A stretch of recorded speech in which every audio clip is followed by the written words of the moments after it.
शिवे सर्वार्थसाधिके शरण्ये त्र्यंबके गौरी नारायणी नमोस्तुते. ब्रह्मा गुरुर्विष्णू गुरुर्देव महेश्वरा गुरुसाक्षात् परब्रह्म तस्मै श्री गुरुवे नमः. अवधूतचिंतन श्री गुरुदेव दत्त. अध्याय 25. द्विज प्रशंसा.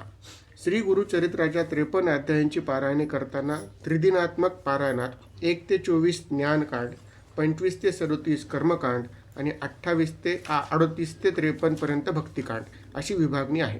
आत्तापर्यंत आपण ज्ञानकांडातील भागाचे अवलोकन केले. सामान्यपणे त्यातील सर्वच कथांमध्ये भक्तीचेही दर्शन अनिश्चित होते, पण त्याचा समावेश ज्ञानकांडात का झाला अशी मला सुद्धा आशंका आहेच.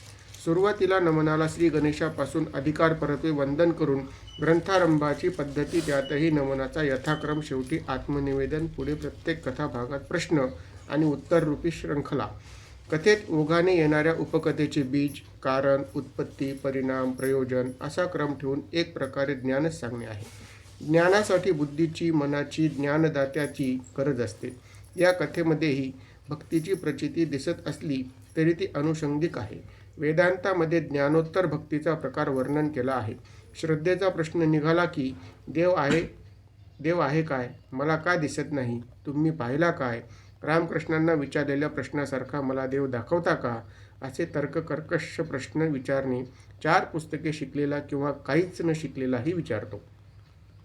दोघात फरक फक्त निष्ठेचा, भावनेचा असतो. दुसऱ्याची मात्र स्वतःच्या पांडित्याची शेखी मिरविण्याची भावना असते. साखर गोड आहे याचे वर्णन कितीही शब्दाने केले तरी ती गोडी ही चव घेतल्यावर जी कळते ती शाब्दिक वर्णनाने कळणारच नाही. ज्याला खरोखरीच ईश्वरी सत्तेविषयी अनुभव घ्यावयाचा आहे त्याने आधी सज्जन व्हावे. आता इथून पुढे कर्मकांडाविषयीचे अध्याय येणार आहेत. कर्मकांड म्हणले की तो विषय ब्राह्मणांपुरताच मर्यादित आहे असे सहज कुणालाही वाटते. आजच्या काळात तर नक्कीच वाटते. पण श्री गुरुचरित्र हा ग्रंथ 450 वर्षापूर्वीचा आहे. त्यातील घटना त्या पूर्वीच्या सुमारे 1390-95च्या सुमाराच्या आहेत. त्या काळी चातुर्वर्ण्य व्यवस्था ही समाजाचा प्राण होती. त्या व्यवस्थेचे परिणाम म्हणून समाजात अनुकूलता होती. एकमेकांविषयी स्नेहभाव होता. माणूस माणसाला चांगला ओळखत होता आणि त्या व्यवस्थेमुळेच समाज प्रबळ होता. जातीची बंधने तोडायला किंवा वर्णव्यवस्था मोडीत काढायला सुरुवात झाल्यापासूनच सामाजिक अधपातास सुरुवात झाली आहे.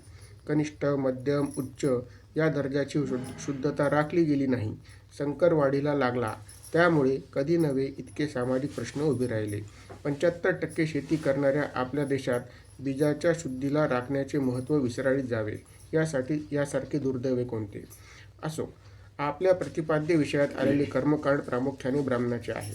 ते पाहिले म्हणजे ही ब्राह्मण समाजाभोवती नीतिनियमांचे, संयमाचे, सदाचाराचे कडे कसे घट्ट होते हे लक्षात येण्यासारखे आहे. या कर्मबद्धतेमुळे त्यांच्या आचाराची शुद्धी, त्यामुळे विचारांची शुद्धी सहज साधत असे.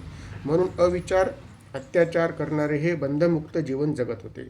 व्यवस्थेनेच मिळालेले स्वातंत्र्य उपभोगताना आलेले ते विकारी रूप होते हे सहज लक्षात येऊ शकते. श्री गुरूंनी यवन राजावर केलेला उपकार, रजकाचा उद्धार, शूद्राच्या मुखातून विप्रासवे केलेली वेदचर्चा आणि निसर्ग नियमांच्या आधारे शूद्राच्या शेतीस भरघोस पीक मिळवून देणे या घटना सामाजिक बांधिलकीच्याच नव्हे तर सर्व धर्म समभावाच्याही आहेत. सर्व धर्म समभावाचा अलीकडे घेतात तसा गबाळा अर्थ मात्र इथे अभिप्रेत नाही. शुनीचैव श्वापकेच पंडितः समदर्शना. शुनीचैव श्वपाकेच पंडितः समदर्शना असा गीतेचाही घोष आहेच. समदृष्टी आणि समबुद्धी ठेवली तर तीच खरी समानता असते. आर्थिक, पारमार्थिक, प्रतिभासिक सत्ता यात समता, समानता कोणत्याही काळी शक्य नसते आणि नसावीही. कारण विषमता, जीवन संघर्ष, स्पर्धा हेच तर जीवन आहेत, हाच प्रपंच आहे. मुक्तांचा कुठला आला आहे संघर्ष, स्पर्धा यांच्यात कुठे आहे विषमता?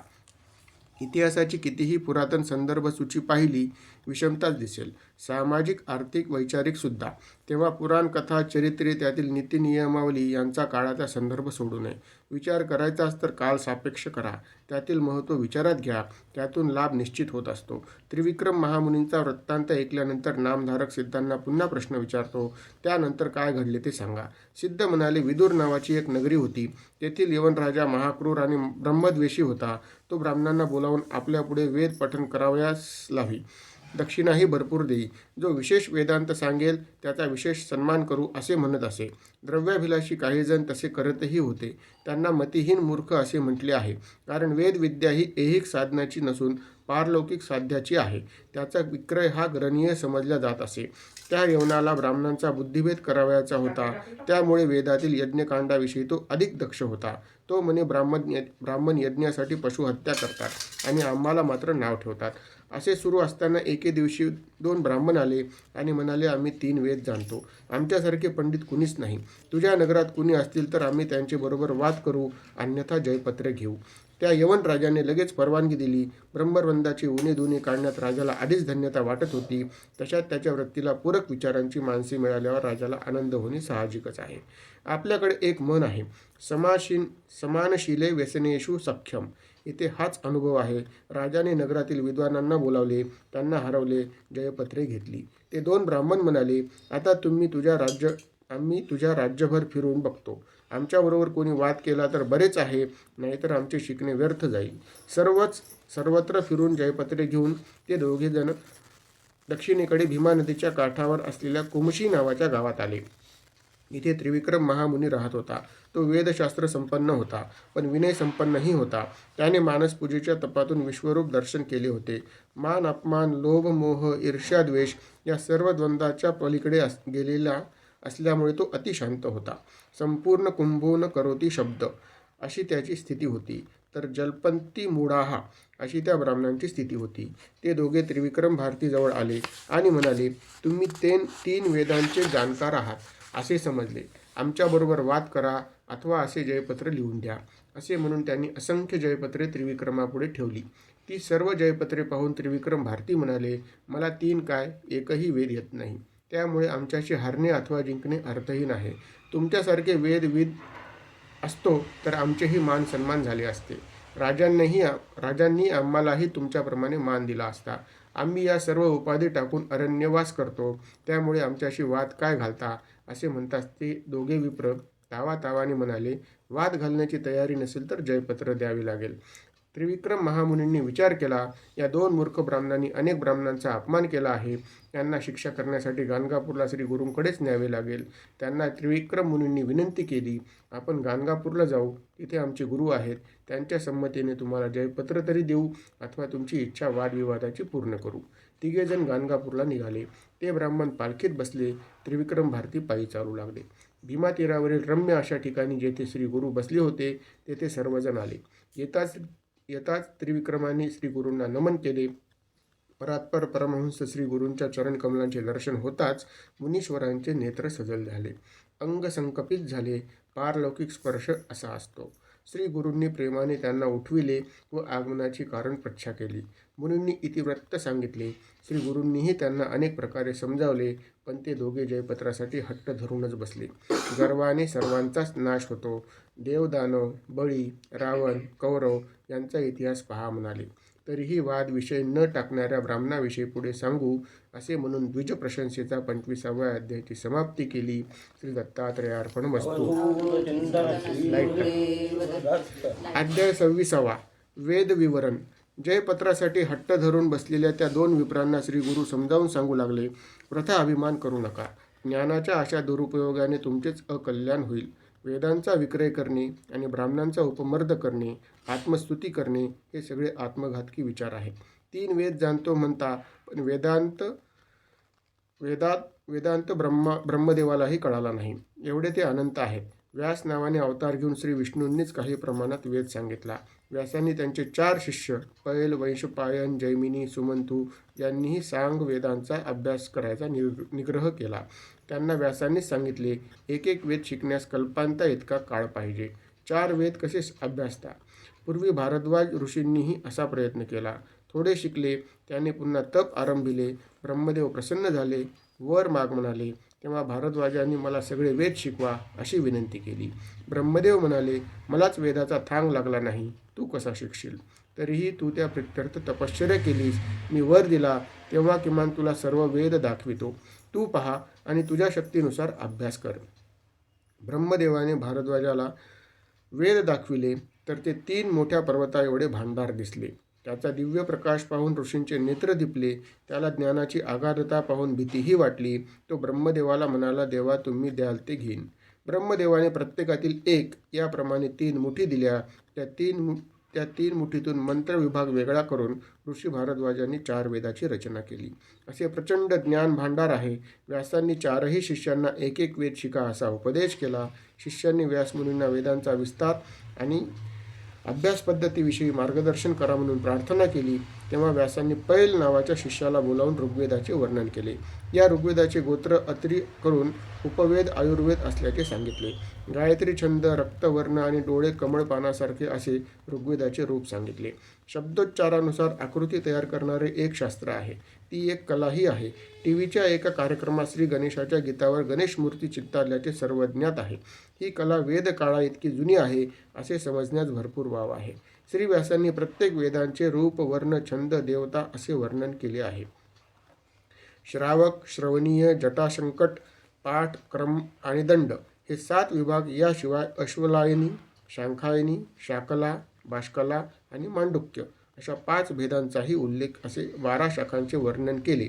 नंतर वंशपायन शिष्याला बोलावून यजुर्वेद विस्तार कथन केला. याचा उपवेद धनुर्वेद आहे.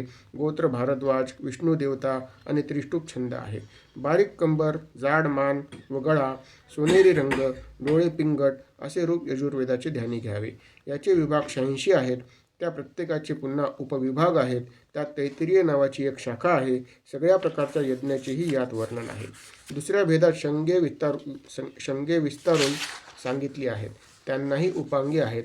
भाषा, धर्म, मीमांसा, कर्मसंहिता आहे. यापेक्षाही अधिक विस्तार तिथे कथन केला आहे. तिसरा जैमिनी, याला व्यासांनी सामवेद सांगितला. काश्यप गोत्र उपवेद गंधर्व, देवता रुद्र आणि जगती छंद आहे. हातात जपमाळ घेतलेला, शुभ्र वस्त्र परिधान केलेला, शांतचित्त आणि इंद्रिय जयासाठी शमीदंड घेतलेला, सोन्यासारखे डोळे आणि रंग गोरा, उंच असे सामवेदाचे रूप ध्यान करावे. याचे 10 भेद सांगितले. असुरायनिया, वासुरायनिया, वार्तांतरेया, प्रांजली, योग, ज्ञानयोग, सांख्यायनी, शाठय, मुद्गल, खलवला, महाखलवला, लांगला. कोथुम हा एक स्थूल विस्तार आहे. पूर्ण सामवेद केवळ नारायणासच येत असेल. चौथा शिष्य सुमंतू याला अथर्वण वेदाविषयी माहिती सांगितली. याचा उपवेद मंत्र, शास्त्र, वैतान गोत्र, इंद्रदेवता, अनुष्ठुप छंद, पाण्याने भरलेला हंडा, डोक्यावर घेतलेला, कृष्णवर्णी पाहिजे तसे रूप घेऊ शकणारा असे याचे ध्यान आहे. याचे 9 भेद सांगितले आहेत.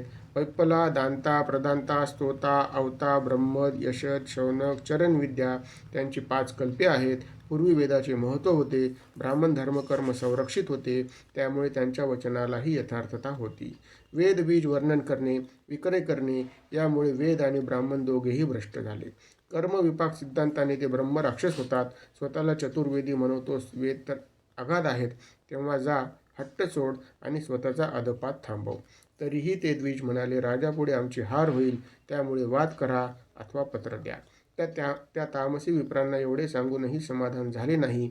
वेद विवरण आणि त्या दोघा विप्रांना समज देऊन 26वा अध्यायाचा विराम झाला.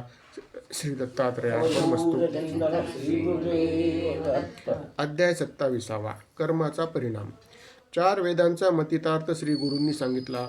वस्तुतः वेद विवरणात श्री गुरूंनी जे सांगितले ते प्रत्यक्षात वेद विवरण म्हणजे 4ही वेदांची अनुक्रमणिका होती म्हटले तरी चालेल. ती वेद रचनाच होती. वेदातील कोणत्याही रुचेचा उल्लेख त्यात नव्हता. आज कोणत्याही शाखेतील विद्वानाला त्याच्या विषयाची सैद्धांतिक माहिती सविस्तर किंवा सूक्ष्म माहीत असू शकते, पण त्याच्या अभ्यासक्रमातील एकाही ग्रंथाची अनुक्रमणिका माहीत नसते. किंबहुना कोणत्याही शास्त्राचे भाग, पोटभाग, त्यांचे उपभाग आणि त्या भागात विभागात असलेला विषय कोणाला सांगता येणार नाही. पदानुक्रमाने वेदविद्या मुखोद्गत असणे फार महत्त्वाचे आहे. एकाच अर्थाचे 2 शब्द असतात, पण संहिता म्हटलं की मूळ शब्दच हवा. जशीच्या तशी एकही शब्द इकडे तिकडे न करता संहिता म्हणणं म्हणजे जे एक प्रकारे पाठरक्षण आहे. या संहितावर आधारित कर्मकांड अनुक्रमाने मुखोद्गत असणे म्हणजे कर्मरक्षण आहे. ऋग्वेदाच्या पहिल्या रुचेत अग्निमेळे पुरोहितम आहे. त्याऐवजी वनिमेळे पुरोहितम म्हटले तर अर्थभंग किंवा कर्मात चूक होणार नाही, पण पाठरक्षणात चूक होते. त्रिवेदी असूनही त्या दोन विप्रांना हा फरक लक्षात आला नाही. ते वाद करण्यावर अडून होते. एवढ्यात रस्त्याने एक माणूस जात होता. श्री गुरु म्हणाले, त्याला बोलवा. त्या माणसाला गुरुसमोर आणल्यावर, तू कोण असे विचारता तो म्हणाला, मी मागासवर्गीय आहे. तुम्ही बोलावलेत, मी धन्य झालो. सर्व प्राणीमात्रावर तुम्ही सारखीच कृपा करता. आज माझे भाग्य उजळले. श्री गुरूंनी जमिनीवर 7 रेषा काढण्यास लावले आणि त्या माणसास 1 रेषा ओलांडून येण्यास सांगितले. त्याने सांगितले, मी किरात वंशातील वनराखी आहे. दुसरी तिसरी ओलांडताच त्या जन्मातील स्मृती सांगू लागला. चौथी रेषा ओलांडल्यावर तो म्हणाला, मी जातीहीन रस्त्याने जात होतो. तुम्ही मला बोलावले. 5, 6, 7 रेषा ओलांडताना पुढल्या जन्माविषयी बोलू लागला. 7व्या जन्मी विप्र असून अध्यापक आहे म्हणाला. शूद्राच्या पुढे होणाऱ्या 3ऱ्या जन्मात तो वेदांती शिक्षक होणार आहे म्हणाल्यावर श्री गुरु म्हणाले, अध्यापक आहेस तर या 2 विप्रांसोबत वेदचर्चा कर. असे म्हणून श्री गुरूंनी त्याच्या अंगाला भस्म लाविले. वैदिक विप्रासोबत वैदिक तत्त्वज्ञानात कर्मविपाक सिद्धांत आहे. त्यानुसार जीवाला कर्मभोगानुसार जन्म घ्यावा लागतो. त्या शूद्राला 4थ्या जन्मात श्री गुरूंची कृपा लाभल्यामुळे तो वैश्य, क्षत्रिय आणि विप्र या वंशात क्रमाक्रमाने जन्मणार होता. वेदाचा अर्थ सांगणे, वाद करणे दूरच, वेदाचे फलितच समोर दाखवून त्या दोन्ही विप्रांचे गर्वहरण श्री गुरूंनी केले. हे पाहून ते विप्र भयभीत झाले, थरथरा कापू लागले. त्यांना पश्चाताप झाला आणि आम्ही आपणास ओळखू शकलो नाही, क्षमा करा म्हणू लागले. श्री गुरु म्हणाले, तुम्ही त्रिविक्रम भारतीचा अवमान केला. त्याप्रमाणे अनेक विप्रांना निंदिले. ब्राह्मणाचा पराजय केल्याने ब्रह्मराक्षसाचा जन्म घ्यावा लागतो. आपला कर्मभोग संपल्या वाचून मुक्ती होत नाही. 12 वर्षानंतर एक ब्राह्मणच तुम्हाला यातून सोडवेल. सिद्ध म्हणाले, नामधारका. त्या विप्रांना अशी शिक्षा दिली. तेव्हा त्या शूद्रांनी विचारले, मी विप्र होतो तर शूद्र का झालो? नामधारका ही कथा पुढे सांगीन. इथे 27व्या अध्यायाची समाप्ती झाली. श्री दत्तात्रेयार्पणमस्तु. अध्याय 28. कर्मविपाक सिद्धांत. त्या शूद्राने जेव्हा विचारले की मी जर विप्र होतो तर या जन्मी शूद्र का झालो, त्यावेळी श्री गुरु म्हणाले, हा कर्मविपाक सिद्धांत आहे. वर्णव्यवस्था नाकारल्यामुळे संकर वाढीस लागला. क्रमशः त्याची महती दृष्टीआड झाली. वर्णसंकराचे परिणाम तादृश्य नसतात. चांगल्या परिणामासाठी पिढ्यानपिढ्या प्रयत्न करावे लागतात. तसेच त्याचे वाईट परिणाम दिसायलाही पिढ्यांची अंतरे जावी लागतात. एवढ्या मोठ्या कालावधीचा फरक असल्यामुळे ज्या पिढीत कारण घडले त्या पिढीत परिणाम दिसत नाही. त्यामुळे ते करणाऱ्याला पश्चाताप करण्याची वेळ येत नाही. दुष्परिणाम दिसत नाहीत. व्यभिचार हाच मुळात गरणीय आहे. त्यातही वर्णविचाराचा त्याग करून केलेला व्यभिचार अनेक अनर्थांना जन्म देत असतो. या ठिकाणी श्री गुरूंनी केलेले विवरण मुळातून वाचले आणि वाचणाऱ्याची मती स्वतंत्र विचार करण्यास सक्षम असली, परमत सहिष्णू नसली किंवा आधुनिक समतेच्या विचारांनी भारित नसेल तर एक पत्नीव्रताचे किंवा मात्रवत परदारेषु या वचनाचे महात्म्य त्याला चांगले समजेलच. शिवाय त्याचे व त्याच्या संपर्कात आले त्यांचे आचार विचार शुद्ध होतील. हीच खरी भारतीय संस्कृती आहे, वैदिक संस्कृती आहे, हेही पटेल. यात मुख्यतः विप्रांनी अनाचार केला. गुरु, माता, पिता यांना सोडले तरी त्याला हीनत्व येते. खोटे न बोलणे, चोरी न करणे, यज्ञ करविणे, शिकविणे ही विप्रजातीला अपरिहार्य षटकर्मे सांगितली आहेत. त्याचा त्याग करणाराही हीनत्व पावतो. कुलदेवता सोडून इतर देवतांची पूजा करणे, विद्वान ब्राह्मणांना दुरुत्तरे करणे, संध्या न करणे, वचनभंग करणे, श्री गुरूंची निंदा करणे, त्यांना सामान्य माणूस समजून त्यांच्याशी वागतो तोही पतित होतो. यात पुढे मूत्र, कृच्छ्र, क्षयरोग, कुष्ठ, गंडमाळा, अंध्र, गुल्म, चर्मरोग, पंडुरोग हे कसे होतात याचे विवरण सांगितले आहे. 84 लक्ष योनीत कुणाचा जन्म होतो तेही वर्णन केले आहे. गुप्तधनाचा वापर करणारा जन्मभर दुःखी होतो. ऐश्वर्य संपन्नता असून दुःखी राहावे लागणे हे पैशांचे अपयश आहे हे लक्षात येईल. पैसे चोरणारा उंट होतो. परस्त्रीचे कुबुद्धीने निरीक्षण करणारा चक्षुरोगी होतो. कर्मविपाक आणि शांती पर्वत यांचे सविस्तर वर्णन आहे. एखाद्या वेळी जर असे पाप घडले तर त्यासाठी पश्चातापाचे विधिविधान सांगितले आहेत. त्यात ब्राह्मण समूहाला दक्षिणा देणे, सालंकृत गोदान, सुवर्णदान असे उपाय निविदिले आहेत. गुरुसेवा, नदी यात्रा, प्राणायाम असेही उपाय आहेत. पती पत्नीपैकी कुणीही पाप केले तरी दोघांनीही प्रायश्चित घ्यावे लागते. उपवास, मंत्रपठण, गायत्री जप, 1 मास ओंजळभरच अन्न ग्रहण करावे, 3 दिवस उपोषण, 3 दिवस तूप, 3 दिवस दूध, 3 दिवस वायू, 1 दिवस दूध असाही एक प्रकार पश्चाताप विधानात सांगितला आहे. त्यात पवमान, पुरुष सूक्त, त्रिमधू यांचा समावेश आहे. नंतर त्या पतिताला श्री गुरु म्हणाले, तू पूर्वी मातापित्यांचा व गुरूंचा द्वेष केला होतास, म्हणून तुला हा जन्म घ्यावा लागला. तो विप्र झालेला पतित म्हणाला, आपल्या कृपाप्रसादे मी आता पावन झालो आहे, पतिताला पुनीत झालो आहे, त्यामुळे आता मला आपल्या विप्रवर्गात समाविष्ट करा. श्री गुरु म्हणाले, अरे तुझा देह पतित आहे. कर्मभोगामुळे जीवाला त्या त्या योनीतील अवस्था प्राप्त होत असते. हा भोग जीवासवे शरीराने देहाने भोगायचा असतो. सुख, दुःख, कष्ट, यातना, व्याधी, जरा, मरण, पुनर्जन्म हे सगळे देहभोग आहेत. हा देह जोपर्यंत आहे तोपर्यंत तुला विप्रवर्ग मिळवता येत नाही. पूर्वी एकदा विश्वामित्राने अभ्यास केला, अत्यंत कठोर असे तपाचरण केले. त्या योगे तो स्वतःच ब्रह्मर्षी समजू लागला. सर्व ऋषींनाही मला ब्रह्मर्षी म्हणा असे सांगू लागला. तेव्हा सर्वांनी मिळून त्याला वसिष्ठांकडे जायला सांगितले. वसिष्ठांनी ब्रह्मर्षी म्हणाले तर आम्हीही म्हणू असे म्हणाले. विश्वामित्रांनी त्याप्रमाणे वसिष्ठांना विनंती केली. तेव्हा वसिष्ठ म्हणाले, तुझा देह क्षत्रिय आहे, तपश्चर्या करणे तुझा धर्म नाही, त्यामुळे तुला ब्रह्मर्षी म्हणता येणार नाही. जाता जाता वसिष्ठांनी स्वधर्म पालनाचे महत्त्वही सांगितले आणि परधर्मातील उच्च कोटीसाठी सक्षम असला तरी मार्गभ्रष्टतेचा दोष येतो आणि उच्च कोटीत एकही दोष असणे म्हणजे अपात्रच आहे. हा तर साधा सर्वांना समजणारा नियम आहे. विश्वामित्रांना राग आला. त्याने वसिष्ठांचे 100 पुत्र मारून टाकले. क्षत्रिय असतो त्याला हत्या करणे सहज सुलभ आहे, किंबहुना तोच त्याचा धर्मही आहे. दया, क्षमा, शांती, आर्जव, शम, दम व तप हे गुण तपस्वयांचे. ऋषींनी त्यात ही ब्रह्मर्षीचे व्यवच्छेदक लक्षण आहे हे त्याला कळले नाही. उलट रागाने आपले पुत्र मारले म्हणून वसिष्ठ मात्र संतापले नाहीत. हा वस्तुपाठच विश्वामित्राला मिळाला आणि तो शांत होऊन वसिष्ठांच्या चरणी लागला. त्याला पश्चाताप झाला. हे ओळखूनच वसिष्ठांनी त्याला ब्रह्मर्षी म्हणून हाक मारली. तथापि त्याला सांगितले, हा तुझा देह क्षत्रियांचा आहे, तुझ्या तपश्चर्येच्या बळावर ते नष्ट कर, दुसरे धारण कर. वसिष्ठांनी सांगितल्याप्रमाणे विश्वामित्राने रविकिरणांनी देह पाचन केला व नूतन देह धारण केला. तेव्हा तो ब्रह्मर्षी म्हणवला गेला. पतिताला श्री गुरूंनी हा दृष्टांत सांगून घरी परत जाण्यास सांगितले. त्याचे पुत्र कलत्रही त्याला आग्रहाने बोलावतच होते, तरीही तो शूद्र तेथून जावयास तयार होईना. श्री गुरु म्हणाले, आधीच पत्नी, संसार, मुले, बाळे करू नयेत, केल्यावर त्यांच्या असंतोषास कारणीभूत होऊ नये. हा सर्व पसारा असताना विरक्ताची भाषा करणे दोषपात्र आहे. काही केल्या तो शूद्र एकेना. तेव्हा श्री गुरूंच्या लक्षात आले की याला आपण विभूती लावली आहे, त्यामुळे तो ज्ञानी झाला आहे. ताबडतोब एका दुकानदाराच्या हाती पाणी शिंपडले, विभूती धुवून गेली. तोच त्याचे मन संसारी आसक्त झाले आणि पत्नी मुलांसह घरी गेला. त्रिविक्रम भारतींनी विचारले, याला एवढे ज्ञान झाले, मग केवळ विभूती धुताच कसे गेले? श्री गुरु म्हणाले, या भस्माचे महिमान फार मोठे आहे, तुला विस्तार करून सांगतो. सिद्ध आणि नामधारकांच्या संवादात इथे कर्मविपाक सिद्धांत सांगून 28 अध्यायांना विराम दिला. श्री गुरुदत्तात्रयार्पणमस्तु. अध्याय 29. वामदेव कथा. मागील अध्यायात भस्मधारणेने शूद्राच्या ज्ञानात बुद्धी झालेला आमूलाग्र बदल आपण पाहिला.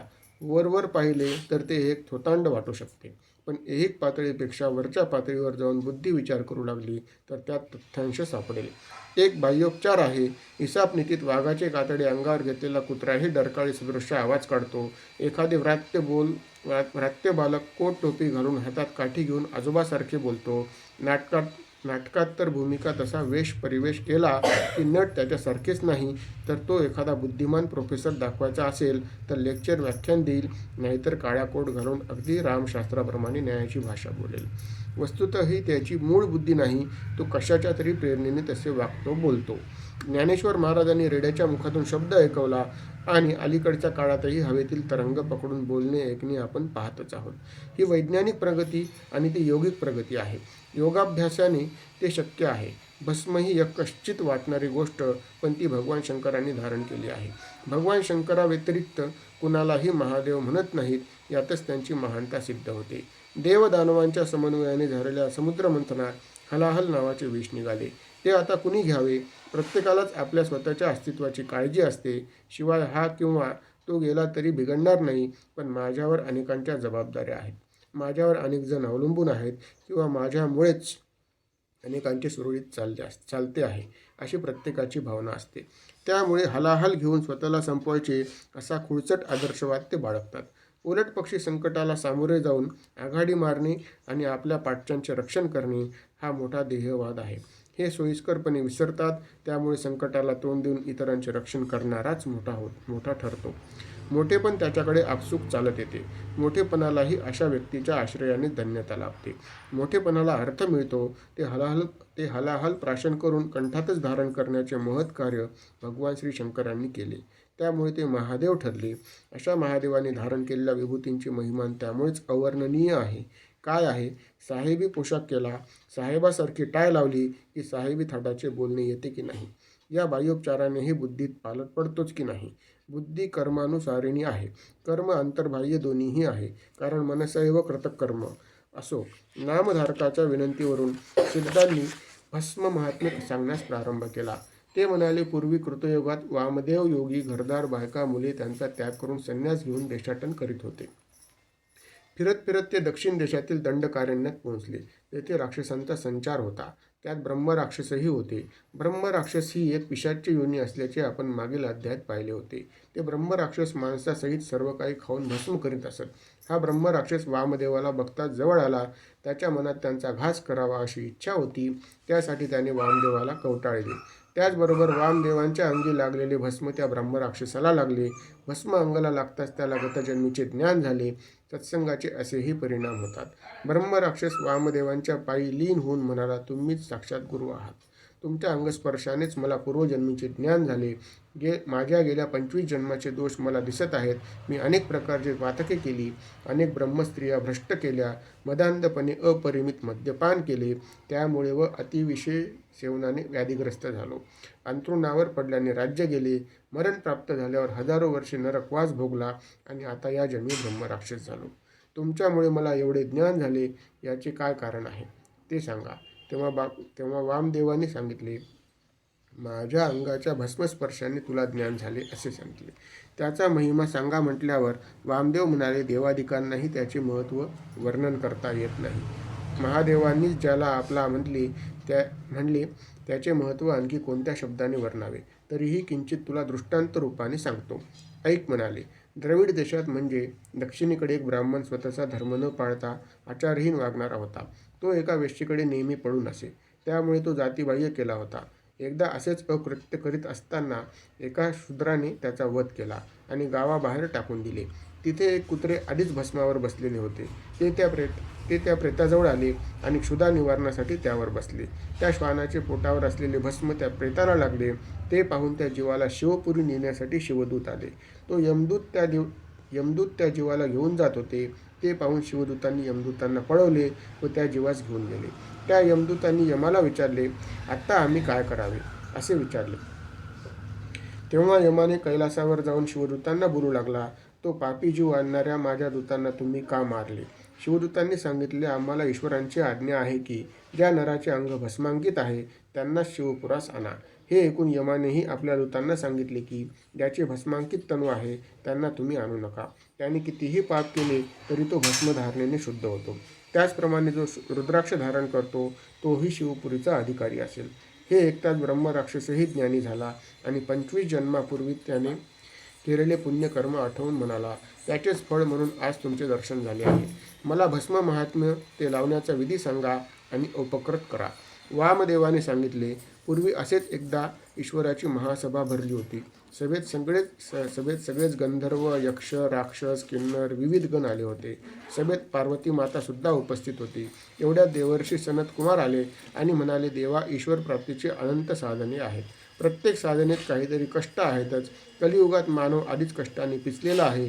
तेव्हा सहज धर्म घडेल असा एखादा उपाय सांगा, म्हणजे मानव कल्याण होईल. यालाच जगाच्या कल्याणा संतांच्या विभूती म्हणतात. देवर्षीच्या जनकल्याणाची काळजी पाहून ईश्वर प्रसन्न झाले व म्हणाले, वेदशास्त्र संमत असा एक उपाय आहे.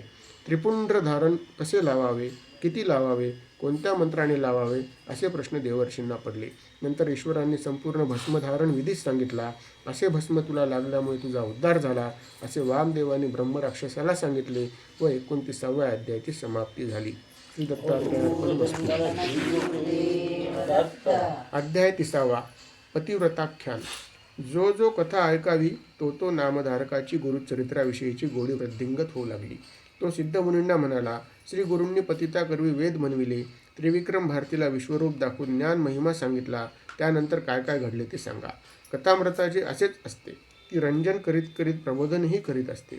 तत्त्वज्ञान तत्त्वबोध हा तसा वृक्ष विषय असतो, तो त्याच परिभाषेत सांगितला तर पचत नाही. एक कथा आहे. काशीला एक पंडित तत्त्वज्ञानाचे गाढे अभ्यासक होते. शास्त्र चर्चा करणे हे त्यांना सहज वाटे. एकदा ते एक पुराणिक बुवांच्या कथेला गेले. बुवा प्रश्नकथा सांगत होते. तत्त्वज्ञ पंडितासारखाच बुवांचाही हातखंडा.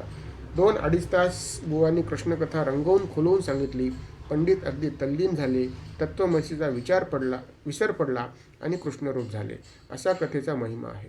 गुरुचरित्रातही कथारूपाने गुरुत्वाचे महिमान वर्णिले आहे.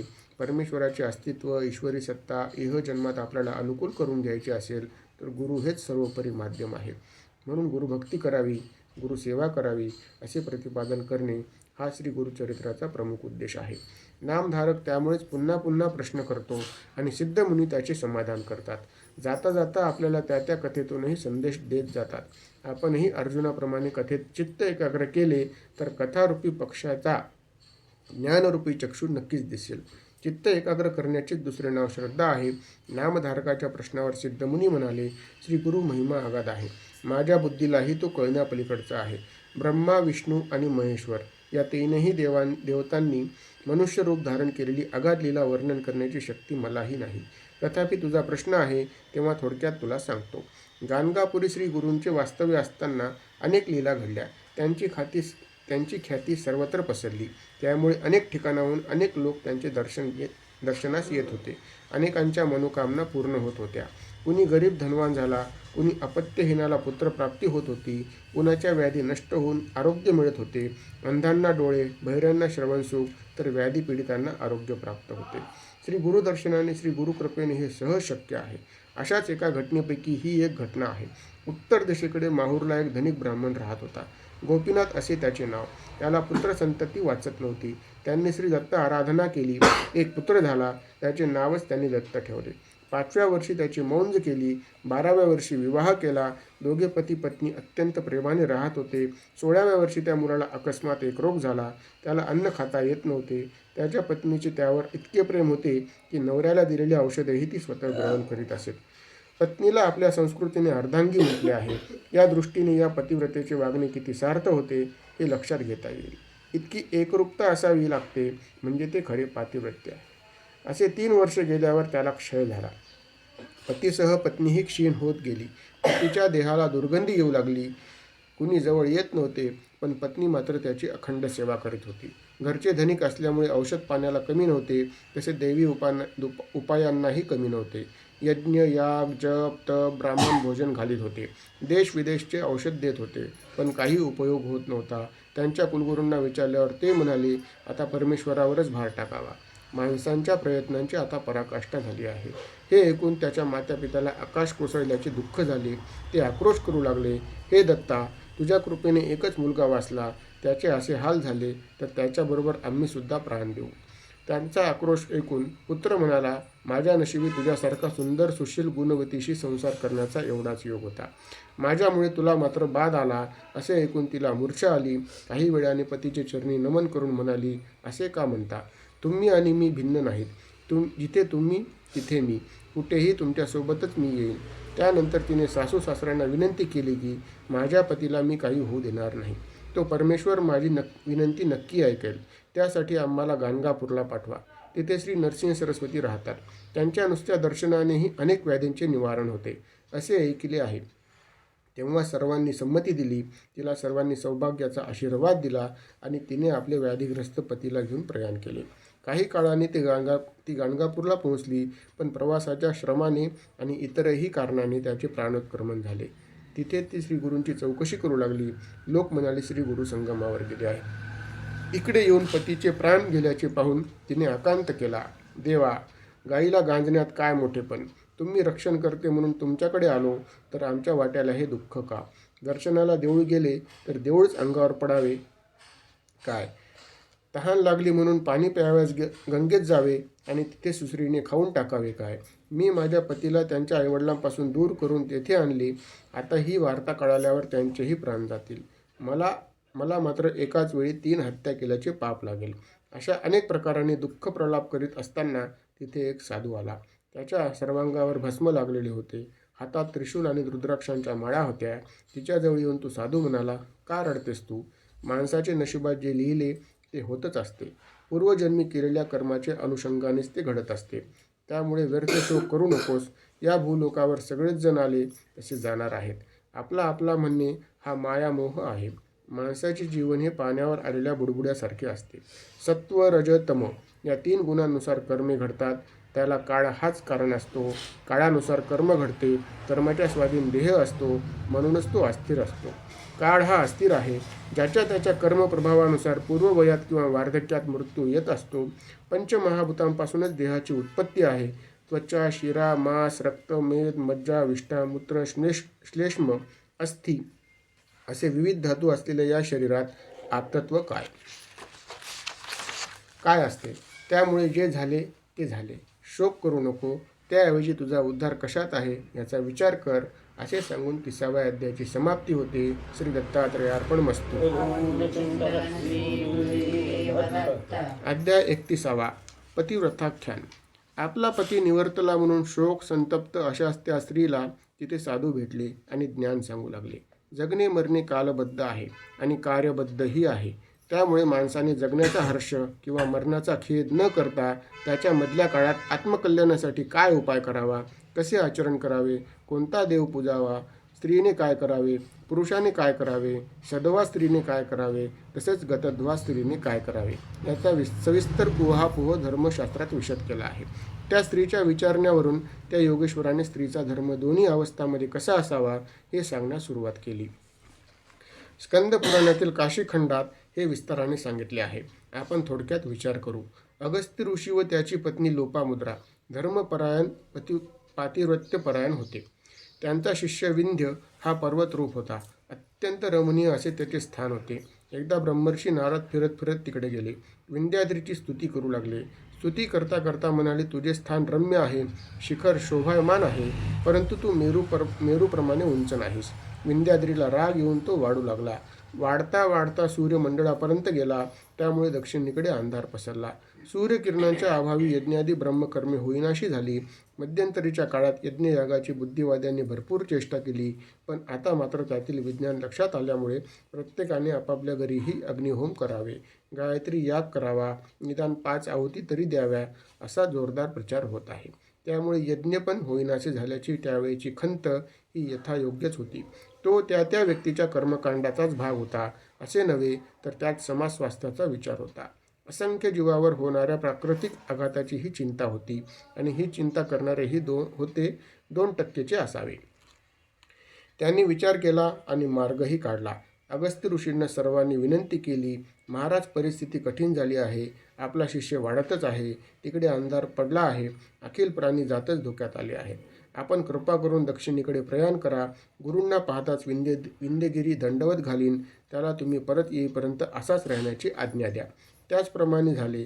विंध्य आडवा झाला. आजही आपण विंध्य पर्वतांच्या रांगाच पाहतो, उंचच उंच नाही. आजच्याप्रमाणे माता, पिता, ज्येष्ठ, श्रेष्ठ, गुरु कुणीही समोर आले तर हाय हॅलो करण्याच्या सवयीत हे साधले असते काय? शिष्याने गुरूंना साष्टांग नमस्कार केला. त्यातही लोक कल्याण साधता आले. हे आपल्या नियम स्वाध्यायाचे कल्याणकारी फलित आहे. त्यामुळे श्री गुरुचरित्रातील ओवी न ओवी ही प्रबोधन करणारी आहे. असो, अगस्ती मुनी दक्षिणेकडे गेले. लोपामुद्राही त्यांची समवेतच होती.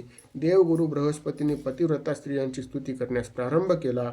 अरुंधती, सावित्री, अनसूया, लक्ष्मी, पार्वती, स्वयंभुव मनुची पत्नी शतरूपा, हिमालय पत्नी सुनीती, सूर्याची पत्नी सज्ञा, यज्ञाची पत्नी स्वाहा या सर्व एकासरस एक पतिव्रताच आहेत.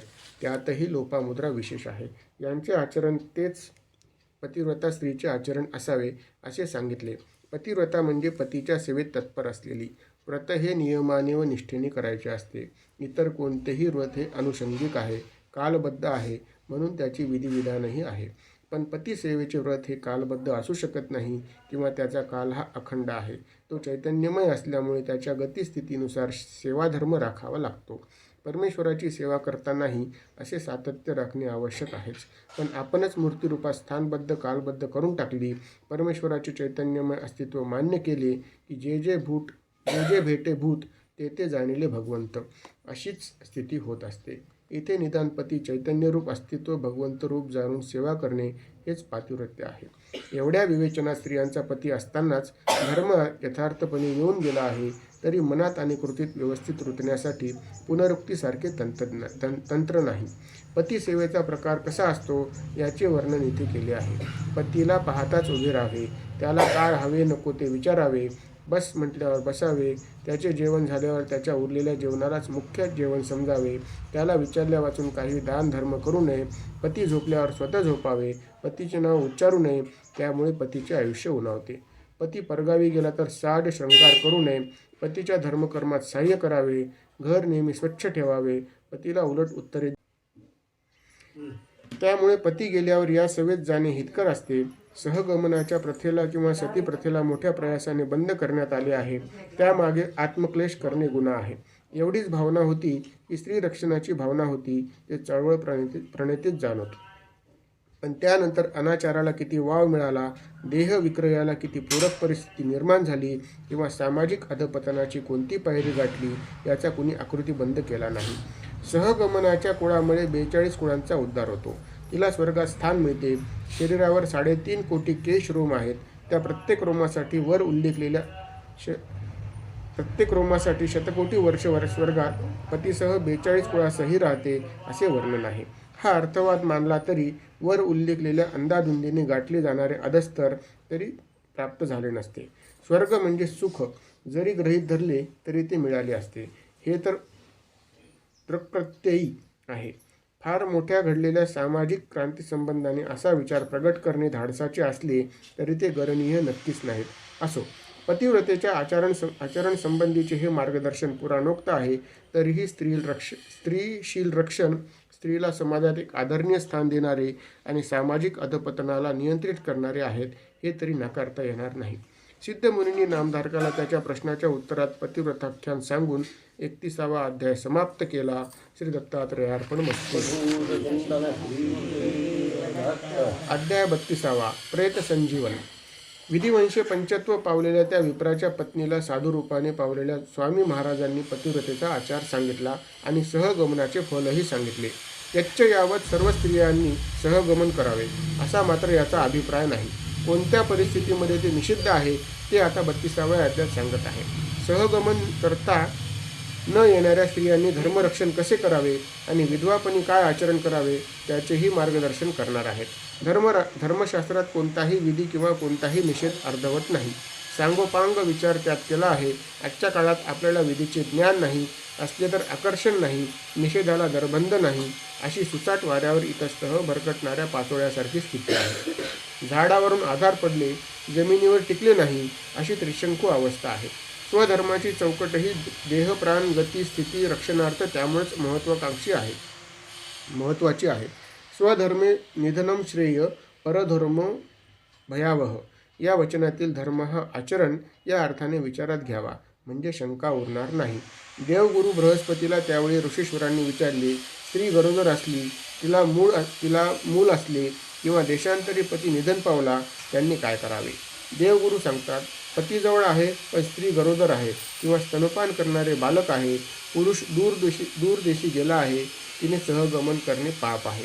तिने विधवेच्या आचारधर्माचे केशवपन करणे, एकधान्य भोजन करणे, एकभुक्त राहणे, सौंदर्य साधना न करणे सांगितले आहे. तीर्थयात्रा व्रतोपवास वगैरे कर्म विष्णुमूर्तीच्या परवानगीने साक्षीने करावे अथवा गुरूंना विचारून करावे. त्यातही वैशाख मास जलकुंभदान, कार्तिक मासात दीपदान, तीळ तूपदान, पानपोळी असे कृत्य फलप्रद असते.